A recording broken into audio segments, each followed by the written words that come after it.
Innal hamdalillah nahmaduhu wa nasta'inuhu wa nastaghfiruh wa na'udzu billahi min syururi anfusina min sayyiati a'malina. Man yahdihillahu fala mudhillalah wa man yudlil fala hadiyalah. Asyhadu an la ilaha illallah wahdahu la syarikalah wa asyhadu anna Muhammadan abduhu wa rasuluhu alladzi la nabiyya wa la rasula ba'dah. Allahumma shalli wa sallim wa barik ala Muhammad wa ala alihi wa sahbihi wa man tabi'ahum bi ihsan, amma ba'd. An Aisyah radhiyallahu annaha qalat. Hadisnya diceritakan oleh Aisyah radhiyallahu anha, kharajna ma'a Rasulillah sallallahu alaihi wasallam fi ba'di asfarihi. Kami keluar bersama Rasulullah sallallahu alaihi wasallam dalam salah satu safarnya. Safar Nabi itu perang, kalau tidak perang haji atau umroh, lain jalan-jalan. Dacan ayat tempat jalan-jalan lagi hari tamu. Masyarakat zaman Nabi belum butuh wisata, belum ada yang terkena penyakit stres.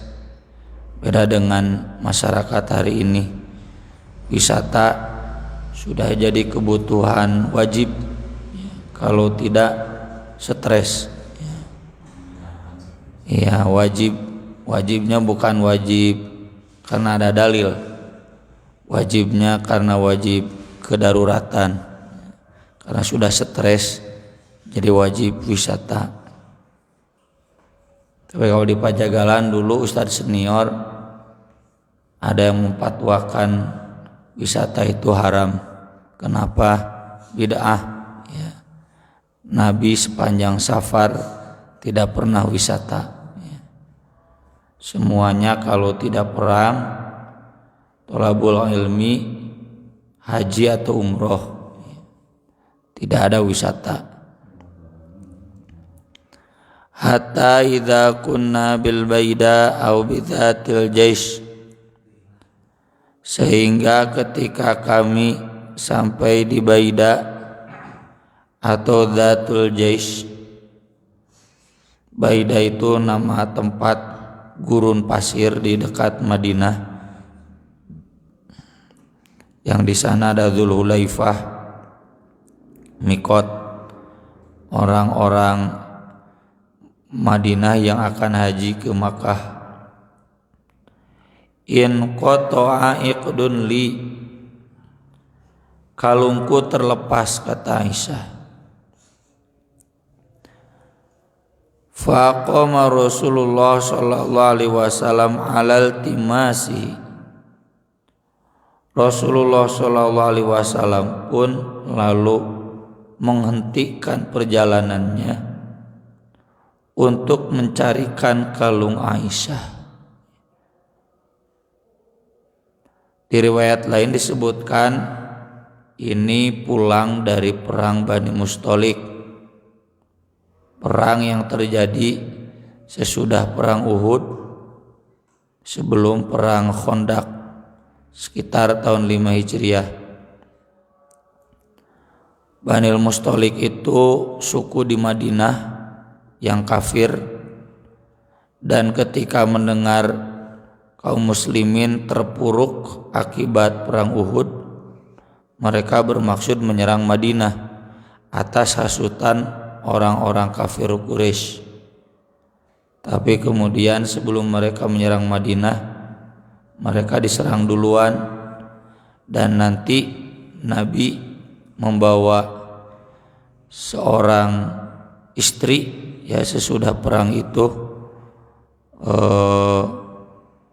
Juwairiyah, ya, Juwairiyah bintil Haris, karena nama pemimpinnya Al Haris bin Diror. Dan di sini terlihat perhatian Nabi kepada istrinya. Kalung itu kan harta yang berharga. Ya, jangankan sekarang, dulu juga berharga kalung itu. Ketika terlepas, walau alam kenapa terlepas, karena perjalanannya malam, maka Nabi inisiatif mencarinya dulu. Dan mencari pada zaman itu kan gak terlalu susah ya, beda dengan zaman sekarang. Lepas kalung di pagarsi, wah sudah banyak orang yang lalu lalang, merenis dicokot ku batur. Maka dari itu Nabi memutuskan cari dulu. Dan orang-orang pun rombongan ya pirakunya, Nabi berhenti, yang lain melanjutkan. Maka sahabat yang lain pun ikut berhenti dan mencarikan kalung Aisyah. Walaisu ala ma'in, mereka saat itu di tempat yang tidak ada air. Walaisa ma'ahum ma, dan mereka juga tidak sedang punya air, karena memang dalam perjalanan pulang air sudah habis, bentar lagi sampai Madinah, tapi masih belum sampai Madinah karena sedang safar. Fatan nasu Abu Bakrin, orang-orang kemudian datang kepada Abu Bakar. Faqalu, mereka protes, ala tara ma sana'at Aisyah, tidakkah Anda perhatikan apa yang sudah diperbuat Aisyah? Aqamat bi Rasulillah sallallahu alaihi wasallam wa bin nasi ma'ah wa laisu ala ma wa laisa ma'ahum ma. Ia sudah membuat Rasulullah sallallahu alaihi wasallam menghentikan perjalanannya. Demikian juga rombongan pasukan yang lainnya. Padahal di sini tidak ada air. Kita juga tidak sedang bawa air. Meni olo-olo cenah itu. Tuang putri, abang putri. Gara-gara kalung hilang, semuanya jadi tertahan di sini. Tentu tidak berarti apa yang dikatakan oleh sebagian sahabat itu benar, karena Aisyah tidak meminta kan. Ini hanya kelembutan Nabi saja. Nabi SAW masa istrinya kehilangan kalung diantep baiklah, itu kan tidak berperasaan ya. Tentu ikut mencarikan. Masa istrinya mencari sendirian ditinggalkan ya. Pasti suaminya ikut mencari. Dan Nabi pun tidak menyuruh rombongan pasukan untuk diam. Yang mau pulang duluan silakan. Cuma pasukannya saja yang merasa malu. Masa Nabi pulang Nabi tidak pulang, kita pulang. Tapi dalam perspektif yang lain, Abu Bakar sependapat dengan usulan atau protes sebagian sahabat tersebut. Ini juga karena kelembutan Abu Bakar. Abu Bakar artinya lembut, merasa bersalah.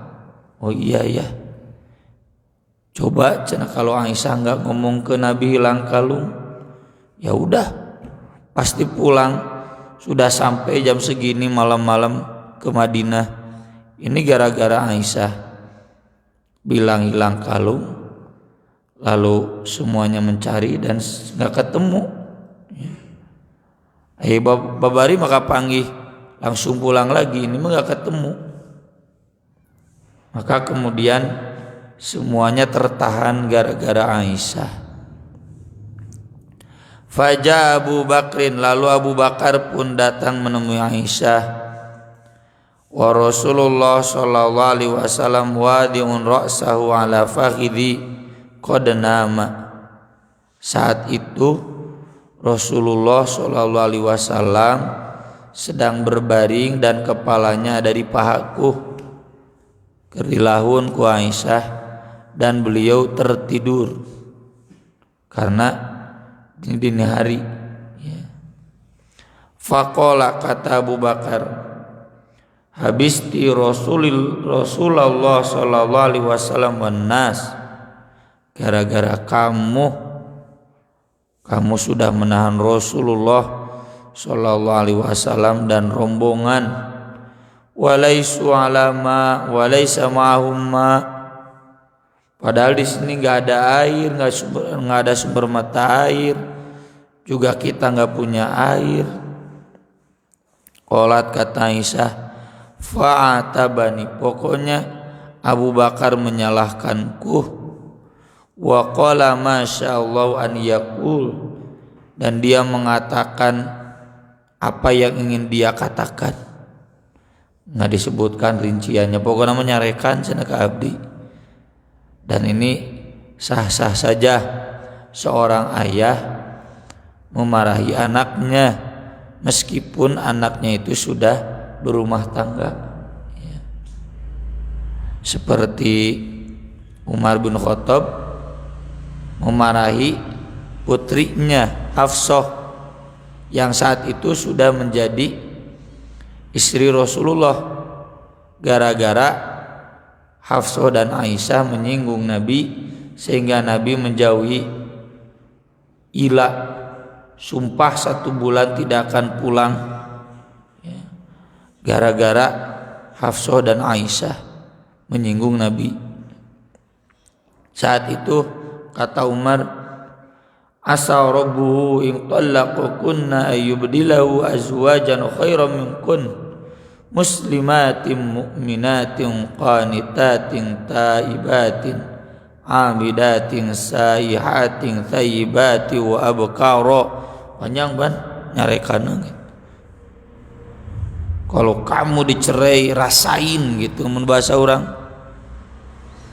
Nanti Allah menggantikan kamu dengan istri yang muslimah, mukminah, ahli ibadah, ahli tobat, ahli tunduk kepada suami yang masih muda lagi, cenah gitu. Yang lebih muda.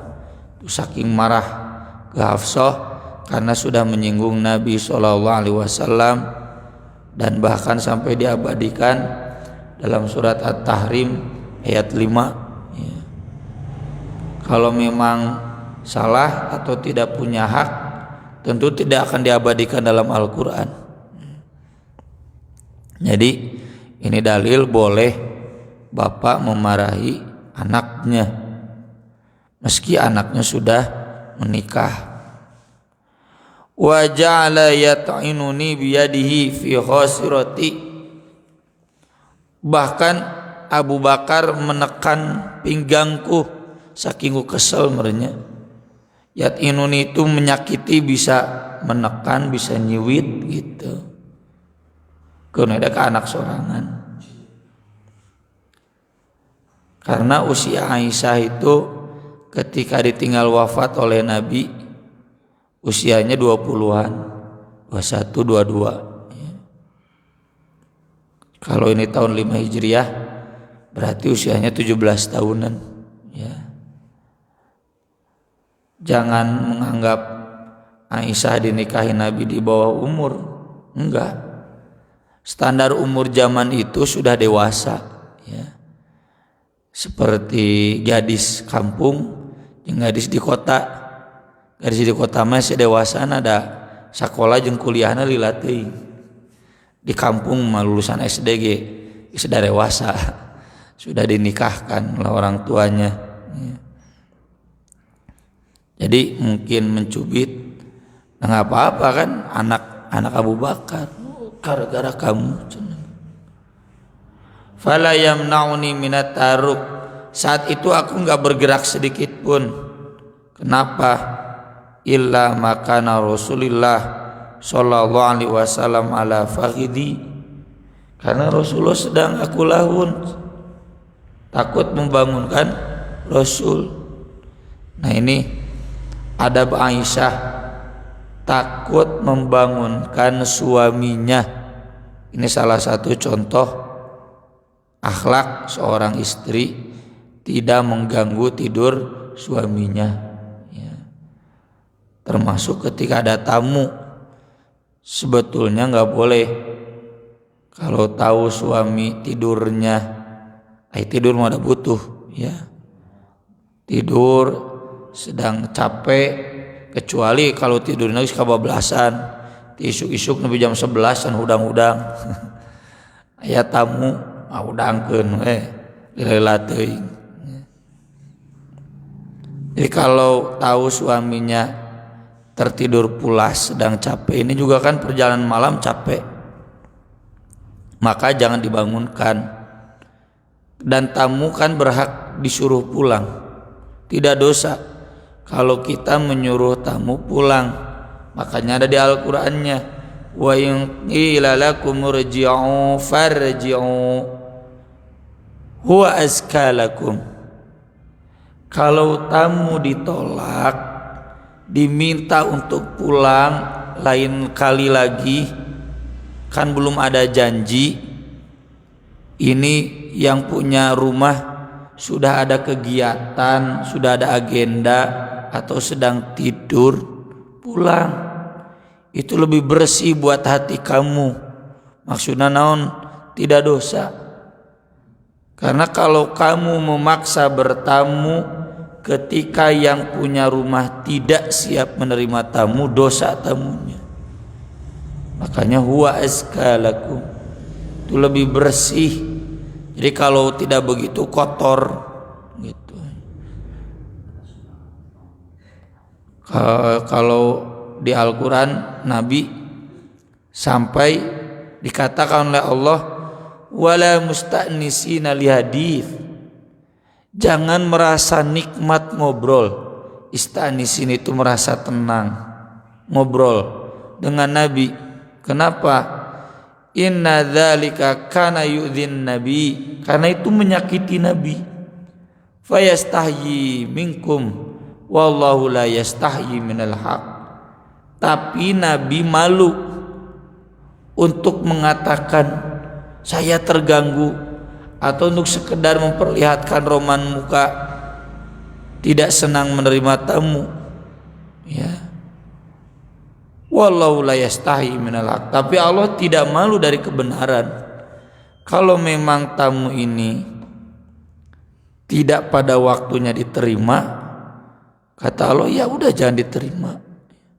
Tapi ya begitulah ya, banyak tamu yang enggak mengerti adab ini, sok maksa, bahkan malam-malam sekalipun ya. Kan cenah ada adab menghormati tamu. Adab menghormati tamu iya ada, tapi kan di akhirnya kata Nabi, jangan tinggal lebih dari 3 hari sehingga membuat dia berdosa. Kenapa berdosa? Dia tidak siap menerima tamu, tapi tamunya masih tetap di rumahnya. Nah itu kan jadi catatan bahwa tamu harus menghargai yang punya rumah, yang punya rumah juga harus menghargai tamu. Saling pengertian. Kalau yang punya rumah menolak tamu karena ada alasan syar'i, maka tamu harus menerima ya. Dan kalau tidak ada alasan syar'i untuk menolak tamu, nah ini berarti yang punya tuan rumah, yang punya rumah berarti berdosa. Kalau gitu alasan tuan rumah, suami saya sedang tidur, nanti saja 2 jam lagi mungkin sudah bangun, kan alasannya syar'i. Suami saya sedang ada acara, mau pengajian, nanti aja beres pengajian atau besok jam sekian, kan itu alasan syar'i ya. Jangan kemudian terus memaksa ya. Jadinya ya tadi tidak bersih buat hati orang yang bertamunya. Fanama Rasulullah sallallahu alaihi wasallam hatta asbaha ala ghairi ma. Rasulullah SAW pun tertidur pulas sampai subuh, dan saat itu tidak ada air. Fa'anzalallahu ayat tayammum, lalu Allah menurunkan ayat tayammum. Wa in kuntum marda aw ala safarin aw jaa ahadun minkum minal ghaiti aw lamastumun nisa falam tajidu ma'a fatayammamu. Kalau sedang sakit, tidak menemukan air atau tidak boleh ke air, tayamum. Sedang safar, tidak menemukan air, tayamum. Dalam riwayat lain disebutkan oleh Nabi, cari dulu air. Jadi ketika turun ayat tayamum enggak langsung tayamum, meski sedang safar, cari dulu air. Fal tumisal ma falam yujadil ma. Lalu air pun dicari oleh para sahabat, tapi tidak ketemu air. Baru Nabi memerintahkan fatayammamu, silakan tayamum.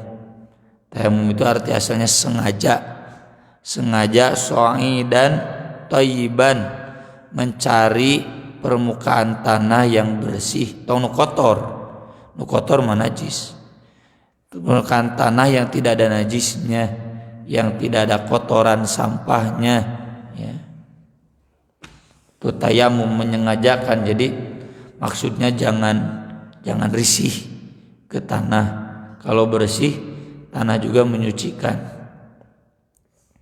Maka dari itu, dari sejak awal tadi disebutkan tidak ada air, tidak ada yang membawa air, tidak ada yang membawa air sampai 3 kali oleh Aisyah, sebagai penegasan bahwa ayat safar itu jelas di Al-Qur'annya, falam tajidu ma'an, kalau tidak menemukan air baru tayamum, ya.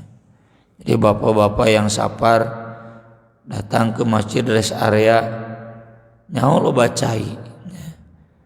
Jual mencari permukaan tanah atau debu, tayamum itu tidak disyariatkan, bahasa kasarnya bid'ah, ya.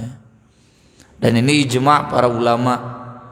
Baru ada ulama yang mengatakan boleh safar ada air tayamum itu kesininya abad 19. Abduh dan Rasyid Ridho yang terkenal dengan aliran rasionalisnya, ya. Qala Usaid bin Al-Hudayr, seorang sahabat tabi'in Ansor, beliau mengatakan, ma hiya bi awwali barakatikum ya ala Abi Bakrin. Tidaklah ayat ini kecuali barokah kalian wahai keluarga Abu Bakar. Tuh.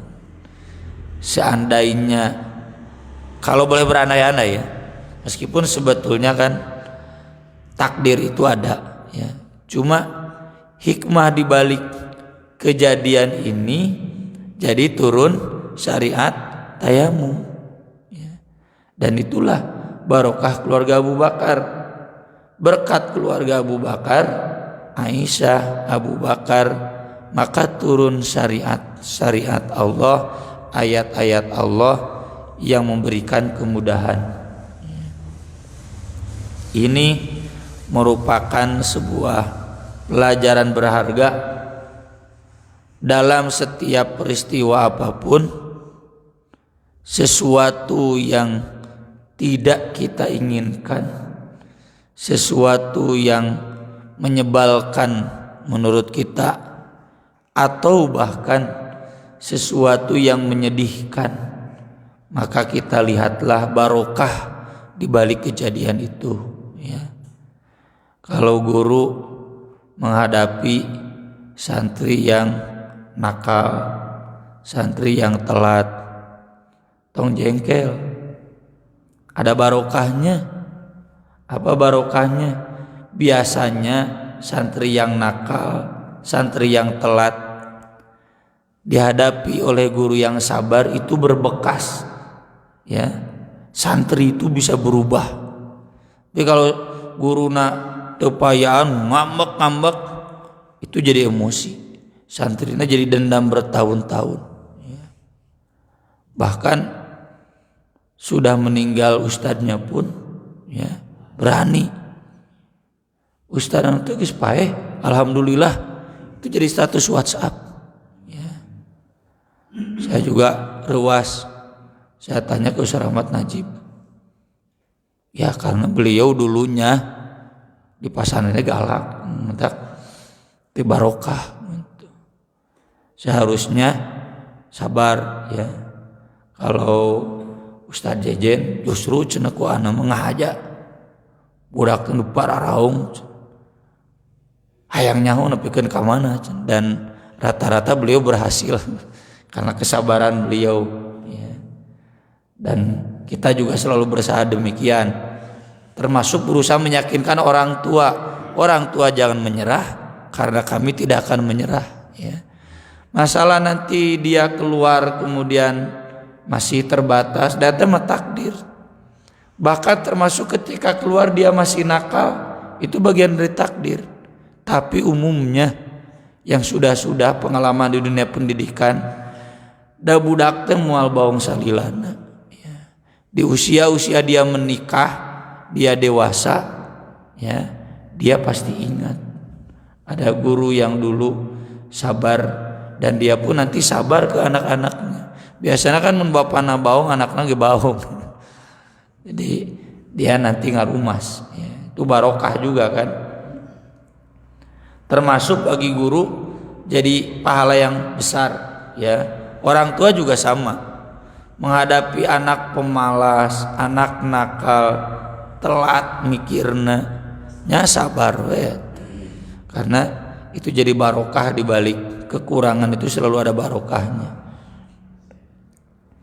Kemudian Aisyah berkata, fa ba'athnal ba'ir alladzi kuntu alaih. Karena sudah sampai subuh enggak ketemu juga, Nabi kemudian ya udah kita pulang saja. Pas cengkat unta Aisyah, fa wajadnal iqdatah tahu, si horeng kalung Aisyah ada di bawah untanya, katindiannya nyamuk kapanggih-panggih. Nah itulah barokah ya dari kejadian ini. Yang tadi saya jelaskan, yang safar tidak boleh tayamum kalau ada air, itu banyak hadisnya ya. Bahkan saya sering menjelaskan ini kuat, udahlah pegang, meskipun di satu sisi saya tetap wajib menghargai ulama yang mengatakan safar itu boleh tayamum meski ada air. Cuma saya juga berhak untuk menjelaskan bahwa pendapat itu kurang tepat ya. Ada banyak dalilnya. Ketika sahabat berlayar di lautan, nanya ke Nabi ketika pulangnya, kami kalau di lautan itu bawa air sedikit, hanya cukup untuk minum, gak cukup buat mandi, buat wudhu. Belum zamannya sekarang ya, airnya bisa diambil dari air laut, disuling buat kapal itu. Bagaimana, boleh tidak kami wudhu dengan air laut? Kan tidak bertanya boleh tidak kami tayamum, enggak. Kata Nabi ya wudhu dengan air laut daripada tayamum. Asin-asin oge pakai air laut. Ditakdirkeun kita datang ke masjid yang airnya asin kayak di Pelabuhan Ratu ya, atau airnya sedikit keruh koneng, wudhu kuno eta daripada tayamum gitu. Kuno eta bukan najis ya. Atau Nabi yang memancarkan air dari sela-sela jari itu kan ketika safar karena nggak ada air ya. Kalau di Madinah nggak mungkin naon gituan. Hadisnya ketika safar cari air nggak ada air, lalu ketemu ya minta air, Nabi kemudian memasukkan tangannya ke air, Nabi wudhu. Sesudah itu kemudian Nabi begini, keluarlah air dari sela-sela jari Nabi, semua orang bisa wudhu. Kan kalau pakai logika sederhana boleh tayamum, buat apa Nabi capek-capek minta air dulu sasiuk ya, udah aja tayamum semua. Termasuk hadis di Bulughul Maram ada para sahabat berwudu dari wadah air seorang perempuan musyrikah. Itu ketika safar ketemu, pinjam kata Nabi. Nah cina pinjam kok sudah dibalikin deh. Iya pinjam, lalu dikembalikan lagi utuh sampai perempuan itu masuk Islam. Dan itu Nabi mencari dulu sampai ada perempuan musyrik dipegat, diminta airnya gitu. Jadi menaik nama kata tangga masjid, minta air ada nggak ada, baru boleh tayamum gitu. Hari gitu di masjid masih ada air, di tetangga juga ada air, mereka juga bisa memberi. Maka kita jangan tasahul, jangan mempermudah syariat ya, terlalu menganggap sepele syariat. Kita amalkan syariat apa adanya. Sekian yang bisa saya bahas pada kesempatan pagi ini terkait hadis barokah keluarga Abu Bakar ini. Mudah-mudahan bermanfaat, jadi ilmu yang bermanfaat buat kita semua. Silakan kalau ada yang mau ditanyakan.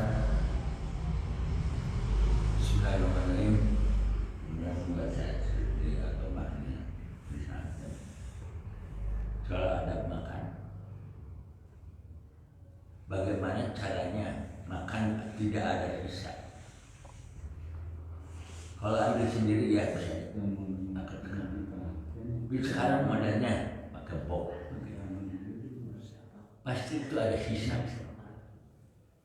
Caranya harus bahkan dari dalam keterangan itu, kalau ada yang jatuh dari orang lain, ambil makan. Sedangkan itu tidak senang kita itu bagaimana? Terima kasih. Bagaimana caranya agar makanan tidak bersisa? Yang pertama, orang harus pintar-pintar ketika mengambil makanan. Lebih baik kurang daripada lebih. Yang kedua, kalau dialas berarti habiskan semuanya.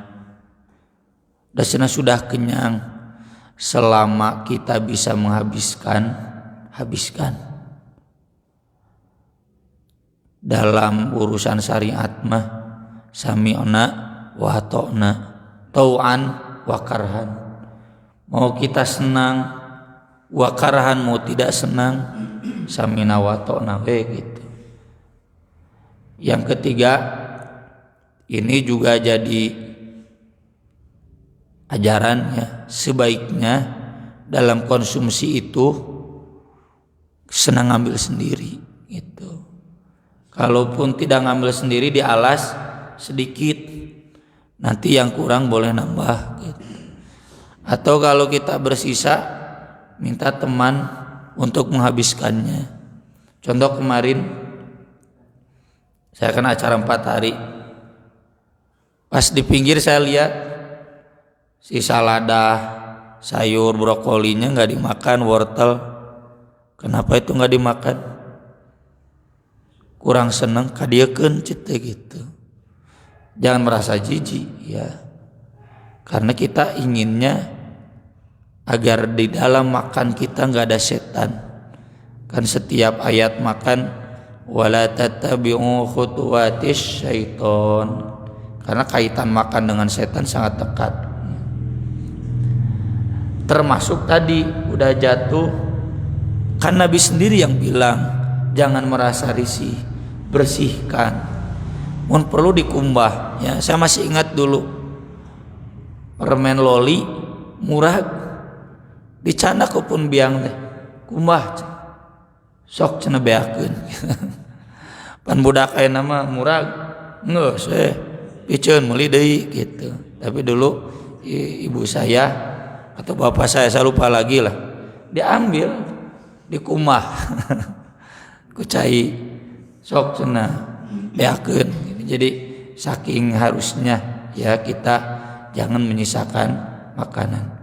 Memang saya rasakan ya susah, ini sangat sulit karena kalau saya pribadi bisa, tapi ini anak-anak, mendidik anak-anak jangan menyisakan makanan, duh hararogoan gitunya, mararanja, oh udah tuh seneng, nah tuh berarti cokot, sugan teh enak gitu. Tapi yang namanya mendidik tetap harus minimal mereka jadi tahulah nanti nusalah orang tengah didik gitu. Termasuk ini dalam hajatnya, pernah hajat saya kadang sakarungnya itu menunjukkan bahwa adab makan di kita masih sangat rendah. Kalau perlu mungkin pakai pengumuman gitu, jangan menyisakan makanan, ambil jangan banyak-banyak. Kemudian ada santuy oge gitunya tempelan di parasmanan teh. Jangan ngambil banyak kalau tidak akan dihabiskan. Ya, tanya dulu ini apa, kan kayak di hotel mah kan ada tulisannya sapi, naon, domba gitunya. Jadi nggak usah nanya, bisa milih iya naon gitu.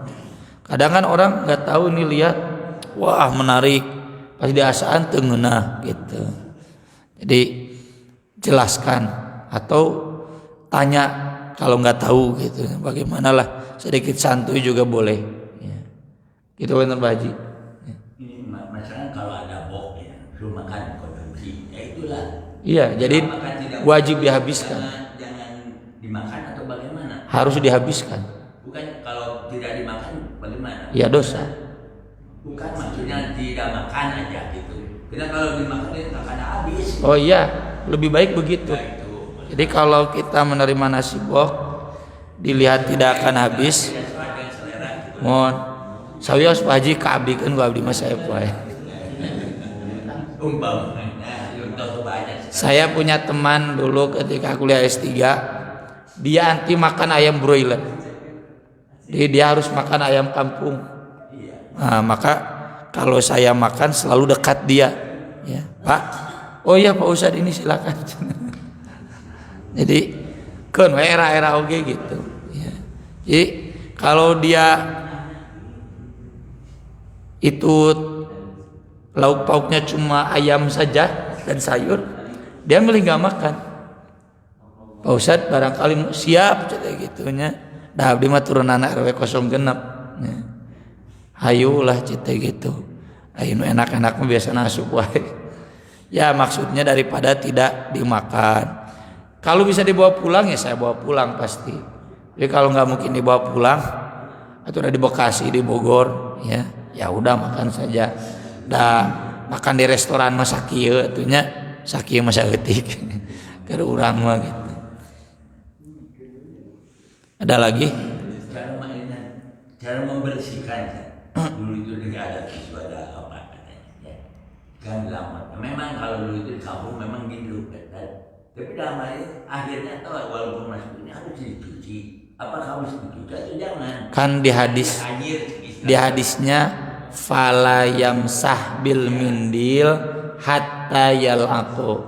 Jadi boleh dicuci dengan air, dicuci dengan tisu, tapi dijilati dulu. Ya bukan berarti dijilati udah we gitu. Kan di hadisnya boleh. Silakan cuci atau basuh dengan sapu tangan dengan kain, tapi dijilati dulu. Tuh.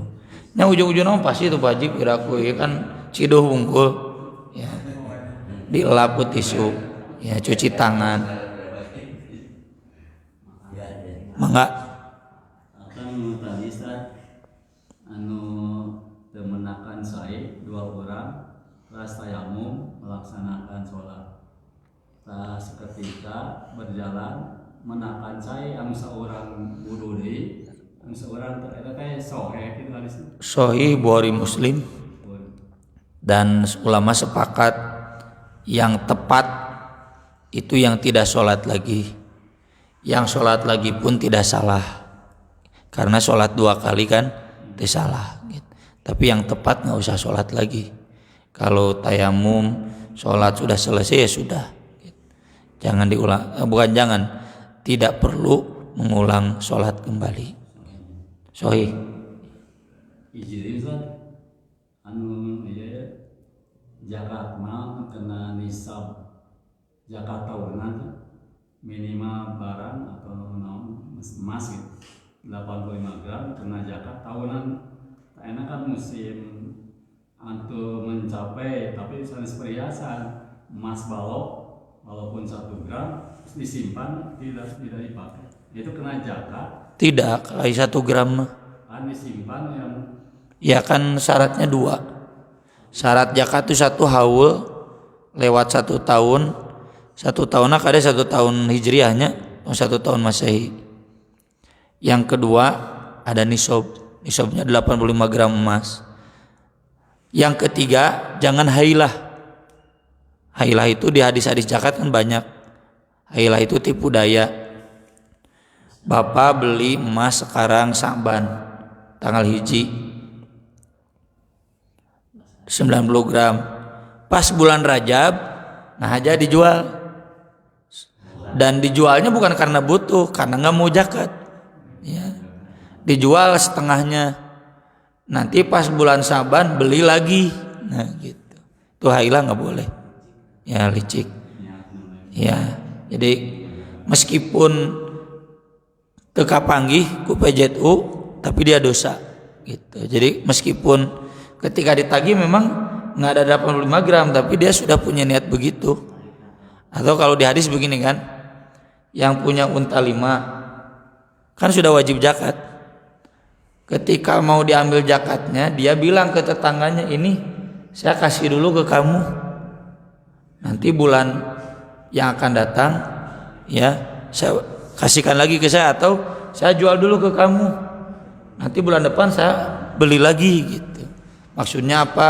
Agar ketika ditagih zakat untanya 4. Itu kan ada hadisnya. Nggak boleh. Meskipun petugas zakat tidak berdosa, tidak memungut zakat dari itu karena tidak tahu, tapi yang hailahnya berdosa. Hati-hati. Jadi harus nisab dan harus setahun. Dan ini berlaku juga dalam zakat penghasilan. Kalau istilah di Dewan Hisbah mah infak profesi ya.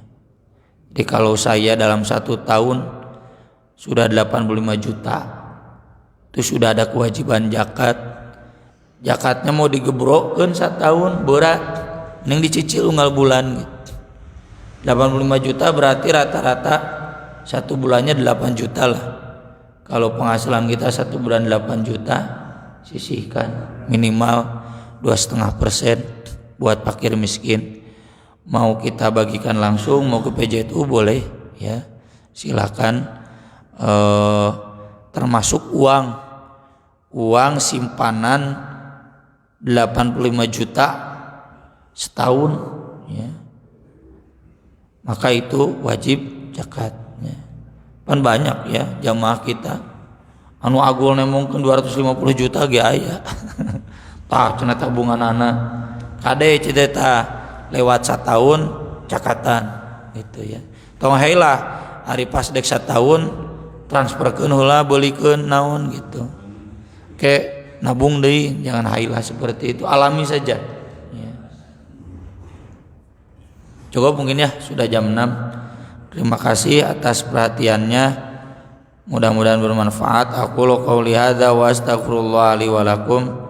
Subhanakallahumma bihamdik asyhadu an la ilaha illa anta astaghfiruka wa atubu ilaik. Wassalatu wassalamu ala Rasulillah. Wassalamualaikum warahmatullahi wabarakatuh.